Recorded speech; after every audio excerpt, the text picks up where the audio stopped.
নমস্কাৰ সকলো অসমবাসী ৰাইজক মায়াৰ তন্ত্ৰমন্ত্ৰৰ ফালৰ পৰা আন্তৰিক শুভেচ্ছা জ্ঞাপন কৰিলোঁ।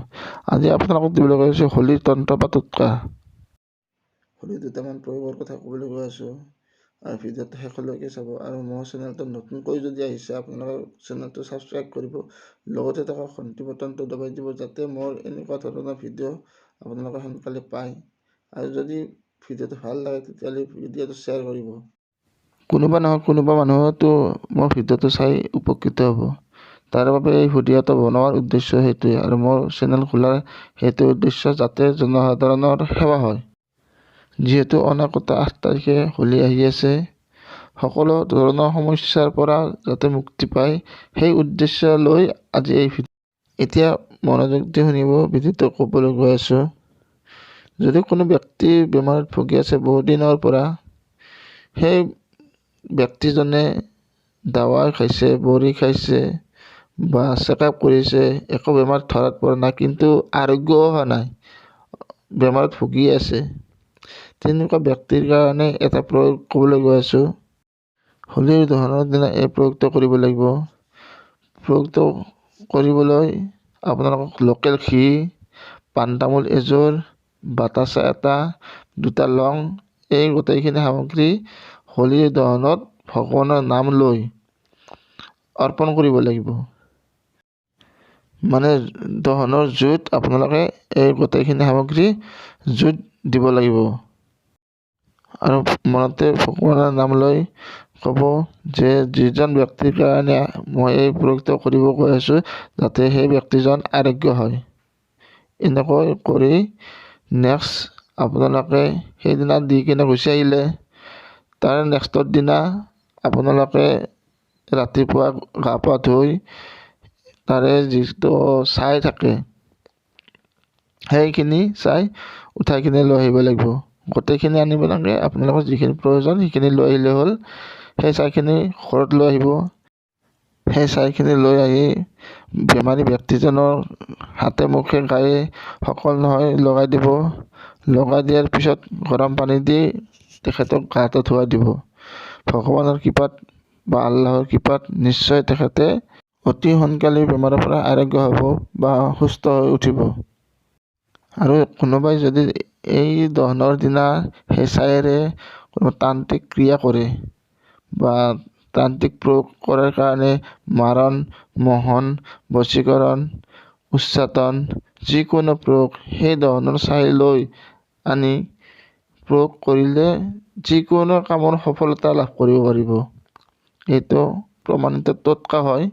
আৰু যদি আপোনালোকৰ ঘৰত সুখ শান্তি নোহোৱা হৈছে বা ঘৰত গণ্ডগোল লাগি হাই কাজিয়া সদায় লাগি থাকে বা কিছুমান নকাৰাত্মক শক্তি বাস কৰিছে বা কোনোবা তান্ত্ৰিক ক্ৰিয়া কৰি পেলাই আপোনালোকক মানে বিপদত পেলাই থৈ দিছে, এনেকুৱা ধৰণৰ যদি কোনোবাই কৰি পেলাই থৈ দিছে, তেনেস্থলত এইটো প্ৰয়োগ কৰিব। আপোনালোকে একযোৰা পাণ তামোল লৈ যাব, লোকেল ঘি লৈ যাব, এটা বাতাচা লৈ যাব, 2টা লং লৈ যাব। এই দহনত জুইত আপোনালোকে জ্বলাই দিব। জ্বলাই দিয়াৰ পিছত নেক্সটৰ ৰাতিপুৱাৰ দিনা আপোনালোকে মৰ্ণিং গা পা ধুই সেই দহনৰ ছাইখিনি ঘৰত লৈ আহিব। আৰু ঘৰত লৈ আহি যিকেইজন মানুহ আছে ঘৰত, গোটেইকেইজন মানুহৰ গা ধোৱাৰ আগে আগে হাতে মুখে লৈ ল'ব আৰু ঘৰত সেই দহনৰ যিটো ছাই আছে সেই ছাইটো ঘৰত চাৰিওফালে ছটিয়াই দিব। ভগৱানৰ কৃপাত যদি কিবা বেয়া বস্তু বা বেয়া তান্ত্ৰিক ক্ৰিয়া কৰি থৈ দিয়ে সেইবিলাক সকলো কাট খাই যাব। এইটো প্ৰমাণিত 110% প্ৰমাণিত টোটকা। এবাৰ কৰি পেলাই চাব। আৰু স্পেচিয়েলি এটা মহিলাসকলৰ কাৰণে এটা প্ৰয়োগৰ কথা ক'বলৈ কৈ আছোঁ।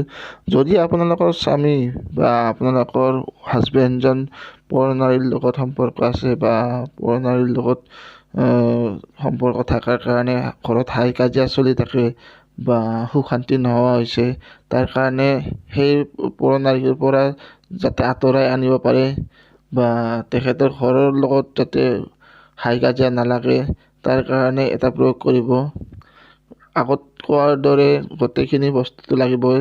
তাৰ উপৰিও আৰু এটা বস্তু লাগিব, সেইটো হ'ল গোমতি চক্ৰ বুলি এটা পঞ্চায়ত দোকানত আপোনালোকে বস্তু এটা পাব, সেই বস্তুটো লৈ আহিব আৰু সকলো সামগ্ৰীখিনি একলগ কৰি যিটো দহনৰ জুই আছে, জুইত অৰ্পণ কৰাৰ আগতে আপোনালোকে 7 মাৰ ঘূৰিব, চাৰিওফালে 7 মাৰ ঘূৰি দহনত সেই বস্তুখিনি অৰ্পণ কৰি দিব আৰু ভগৱানৰ নাম ল'ব, ভগৱানক আৰাধনা কৰিব। এনেকৈ মানে স্বামীজনৰ নাম লৈ ভগৱানক আৰাধনা কৰিব, যাতে স্বামীজন ঘৰলৈ উভতি আহি হাই কাজিয়াৰ পৰা মুক্ত হৈ থাকে বা সংসাৰখন ভালকৈ চলি থাকে।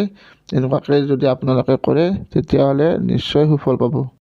আৰু আপোনালোকৰ ঘৰত যদি সৰু ল'ৰা ছোৱালী আছে বা বাৰে বাৰে সিহঁতৰ নজৰ লাগি থাকে বা সিহঁতৰ মুখ লাগি থাকে, তেতিয়াহ'লে আপোনালোকে এই প্ৰয়োগটো কৰিব। মই আগৰ দৰে যিটো প্ৰয়োগৰ কথা কৈছোঁ সেনেকুৱা প্ৰয়োগ কৰিব। নেক্সটৰ দিনা ৰাতিপুৱা আপোনালোকে ছাইখিনি লৈ আহিব আৰু লৈ আহি আপোনালোকে তামোল তাবিজত বা ৰূপৰ তাবিজত ভৰাই দিব আৰু সেই যিটো ৰূপৰ তাবিজটো বা তামোল তাবিজটো সৰু ল'ৰা ছোৱালীৰ গলত পিন্ধাই দিব। ভগৱানৰ কৃপাত বা আল্লাহৰ কৃপাত কেতিয়াও নজৰ নালাগে, এইটো প্ৰমাণিত তথ্য। আৰু মোৰ চেনেলটো নতুনকৈ আহিছে যদি আপোনালোকে চেনেলটো ছাবস্ক্ৰাইব কৰিব, লগতে থকা ঘণ্টি বাটনটো দবাই দিব, যাতে এনেকুৱা ধৰণৰ ভিডিঅ' আগলৈ পাই থাকে। আৰু কিবা সুধিব লগা থাকিলে কমেণ্ট কৰিব, লাইক কৰিব আৰু যিমান পাৰে শ্বেয়াৰ কৰিব। ধন্যবাদ। জয় অসম।